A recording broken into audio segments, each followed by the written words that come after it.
Perfect. Sorry about that. That's okay. I can read those too. That's okay. So I just want to talk a little bit more about the immigration system in general. Are you able to walk us through how stakeholders and Canadians were consulted during the preparation of the 2026 to 2028 levels plan and how their input shaped this year's plan? Yeah, so we have established a fairly rigorous consultation process where we talk to over 800 organizations and stakeholders directly. And then we also receive submissions from tens of thousands of Canadians who make representation in terms of their views in terms of how the plan is shaped. Okay, perfect. And the department and the minister have spoken quite a bit about restoring stability to the immigration system. Are you able to explain what that stability looks like in practice and how Canadians will notice it in their day-to-day lives? Well, for us, the measures of stability have been well defined. So it's ensuring that permanent residents by 2027 are no more than 1% of the population in total. That temporary residents represent no more than 5% of the Canadian population, again, by 2027. Those are the primary indicators of sustainability, and that is what the programs are designed to achieve, and that's what we're working towards. Okay, perfect. And one of the main goals of the department is to reduce Canada's non-permanent resident population to under 5% by 2027. Are you able to update the committee on progress so far and how this year's plan helps achieve that target?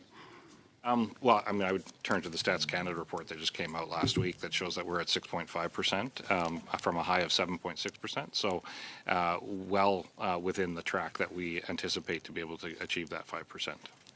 Perfect. And the new levels plan that was introduced adjusts allocations for foreign labor programs. How is IRCC balancing national sustainability with regional labor needs, particularly in rural and remote areas? So as has been spoken about, like we have tailored our recruitment strategies or our programming to be able to address different needs. Obviously, the labor market is very different in certain sectors. We've spoken about healthcare as one area where it's particularly strained, but we also know trades and other spaces are strained. And then we know those strains can be amplified, particularly in remote areas, more rural and remote areas. And so we are looking at designing our programs or refining our programs to ensure that we are where we are offering access to employment immigration or economic immigration. It speaks as well not just to the overall number for Canada, but also to the regional needs and the sectoral needs that we have.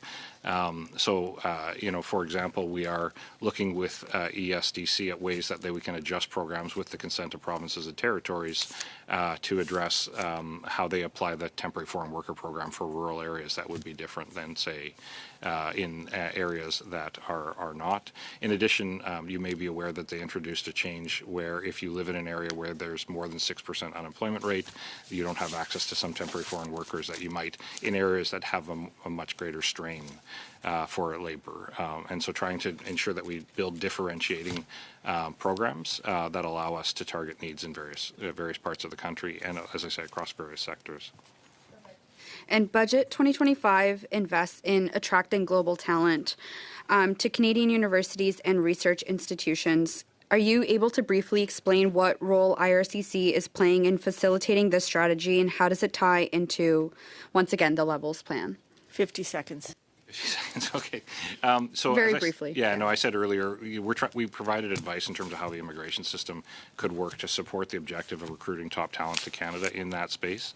So for us, that involves fast-tracking processing where possible and ensuring that we're supporting a faster movement of people in that academic space.